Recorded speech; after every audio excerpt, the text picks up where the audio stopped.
It was one of those crisp, clear mornings when the city seemed to hum with possibility. Glass towers catching the first light, sidewalks buzzing with footsteps, and the smell of strong coffee drifting from the corner cafes. For most, it was an ordinary Tuesday. For three strangers, it was a day that could change their lives forever. The headquarters of Eterna Group loomed over the street like a monument to ambition, a 40-story building with silver and blue panels that gleamed in the sun. Inside those walls sat offices worth millions, and at the very top, an executive boardroom where the next chapter of someone's career would be written.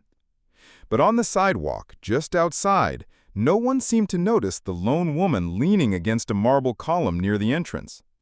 Her coat was frayed at the cuffs, the fabric worn thin in places where time had chewed through it. Her shoes were scuffed, one sole lifting slightly at the heel. Her hair was tucked beneath a faded knit cap, and her skin, though warm in tone, carried the faint dullness of someone who'd spent too many days under a sun that offered no shelter. In her hands, she clutched a battered paper cup that had lost its logo long ago. She looked like someone who had seen more cold nights than warm beds.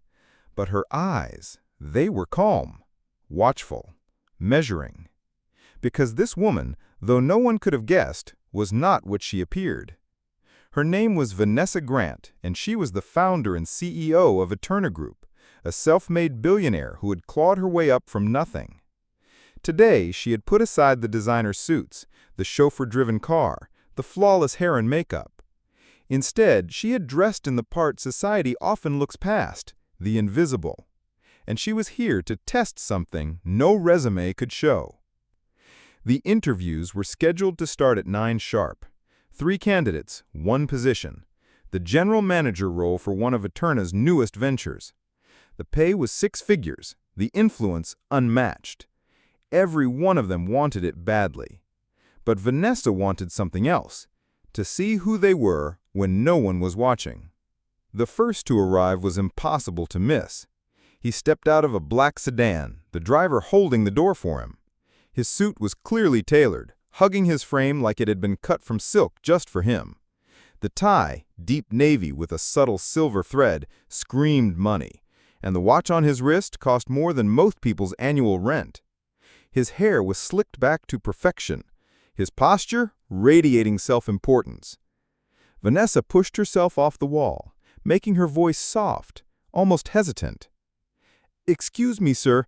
Could you spare a little change? I haven't eaten since yesterday." He looked at her, his eyes narrowing, not in concern, but in annoyance, as if her words were an inconvenience that had interrupted his mental rehearsal of bragging points. "You people shouldn't be hanging around places like this. Go find a shelter or something." He didn't stop walking. The marble floors of the lobby swallowed the echo of his expensive shoes. Vanessa let out a slow breath, not from hurt, but from confirmation. She had seen that expression before, a cocktail of judgment and dismissal. She had worn it once, long ago, before life had taught her better. A few minutes later, the second candidate appeared. She was striking, tall, confident, and draped in designer everything. Her heels clicked sharply against the pavement, her oversized sunglasses hiding half her face. A leather bag that could pay someone's rent for 2 months swung casually from her shoulder. Vanessa stepped forward again. "Miss, could you maybe spare a sandwich or something? Anything at all." The woman paused, taking a single step back, as if proximity to poverty might stain her. I'm sorry, but I really can't help you." Her gaze flicked down Vanessa's outfit, lips curling in faint distaste. "You should maybe try getting a job." And she put out, before gliding past and into the lobby. The irony of the suggestion almost made Vanessa smile. Almost. The minutes ticked by, and for a moment the sidewalk was empty except for the low hum of traffic. Then the third candidate arrived. He wasn't flashy. His suit was clean, but off the rack, the fabric slightly wrinkled from careful but imperfect pressing. His shoes had seen better days, but they were polished. He carried no luxury accessories, just a modest leather folder tucked under his arm and a small, reusable water bottle in his hand. Vanessa stepped into his path. "Sir, I hate to ask, but could you help me? Even a little? I haven't had much luck today." The man stopped, actually looking at her, not just seeing, but noticing. His eyes softened. "I don't have much cash, but here," unscrewed the cap of his water bottle, offering it to her. "It's clean, and I'm sorry I can't give more." She took the bottle, nodding slowly, her hands closing around it like it was something precious. "Thank you," she murmured. He hesitated, glancing toward the building entrance and back at her. "I don't know what's going on in your life, but I hope things turn around. I'll keep you in my prayers." She smiled faintly, a real one this time.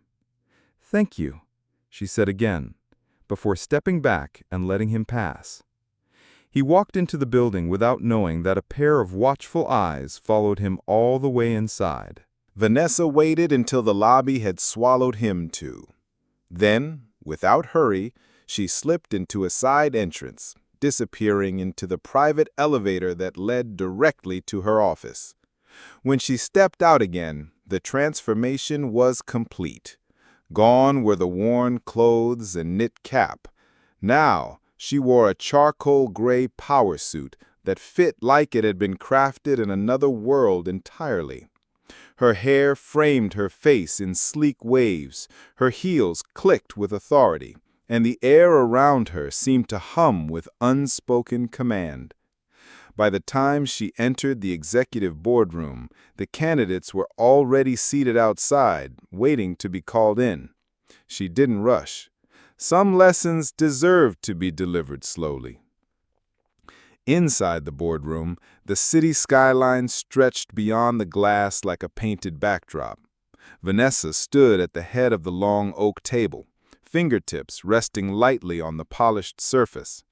She could hear the muted voices of the candidates outside, though the sound was broken by the occasional squeak of the assistant's chair as she checked the schedule. The first name on the list was Colin Hayes, the wealthy young man with the tailored suit and the impatient stride. "Send in Mr. Hayes," Vanessa said, evenly. The double doors swung open, and Colin entered with the confidence of someone who had been told all his life that doors were made to open for him. He didn't notice the assistant slip out quietly and close the doors behind him. He looked straight at Vanessa and froze. It was almost comical the way his smirk faltered, his brow knitting in disbelief. The woman who had stood outside in the worn coat and battered shoes now stood before him in commanding elegance, her eyes sharp and unflinching. "Please," Vanessa said, gesturing toward a chair. He obeyed, without a word, the creak of the leather the only sound between them for a moment. "Mr. Hayes," she began, her tone professional, but laced with something colder. "Before we discuss your qualifications, I want to ask you a question. Do you often speak to strangers the way you spoke to me this morning?" His throat bobbed. I didn't realize that I own this company," she finished for him. "No, you didn't. That's the point." She leaned forward slightly, her voice still calm but razor-sharp. "True leadership isn't measured by how you treat those above you. It's revealed by how you treat those you think are beneath you. This interview is over." His face flushed crimson. He opened his mouth, then shut it again. Words had always been his weapon, but here they failed him. Rising stiffly, he nodded once and left without another word, the quiet click of the door closing behind him sounding like a verdict. The next name was Lana Moreno, the stylish woman with the designer bag. When she entered, her reaction mirrored Colin's. Wide eyes, a split-second flicker of panic. Vanessa motioned her to sit, but Lana shifted uncomfortably in her seat. "Miss Moreno," Vanessa said, her voice carrying a measured weight, "you told me outside to try getting a job." She winced, the memory hitting harder now. I didn't mean—" "Yes, you did," Vanessa interrupted, her eyes unwavering. "And in that moment, you revealed exactly the kind of manager you would be. This company builds teams, not hierarchies of contempt. You don't fit here." There was no anger in her voice, but the finality in her tone left no space for argument. Lana stood, clutching her expensive bag like it could shield her, and slipped out of the room without looking back. Now there was only one left, Daniel Reed, the modestly dressed man who handed her his water and spoke with kindness. When he entered, his expression was of surprise, but not the shock or guilt the others had shown. It was recognition, and then a quiet, respectful smile. "Please," Vanessa said warmly this time, gesturing to the chair. He sat, still a little unsure, but calm. "Mr. Reed," she began, "I have reviewed your resume. It's solid, but what impressed me most wasn't on paper." His brows drew together slightly, curious. "This morning, before you ever stepped inside this building, you offered kindness to someone you thought was homeless. You gave when you had little to give. That tells me more about your leadership than any reference could." He shifted, almost embarrassed. I just didn't think it was right to ignore you." "That's exactly the point," she said softly. She picked up the folder in front of her, tapped it once before setting it down. "I'm offering you the position, general manager, with full benefits, and a team I expect you to lead with the same compassion you showed me outside." For a moment, he simply blinked at her, the weight of the offer settling in. I don't know what to say," he admitted. "Say yes," she replied, a small smile tugging at her lips. He did. When he left the room, the weight of the morning hung in the air like the last note of a song. Vanessa stood alone at the head of the table, looking out over the skyline. The city moved on below, people rushing, horns blaring, lives intersecting in invisible ways. Some would look at her test and call it cruel, but she knew better. She had lived on both sides of that sidewalk, the one where people looked away and the one where they looked down. The difference between the two was everything. And as she turned back to her desk, she knew Daniel would never forget the day he learned the same truth.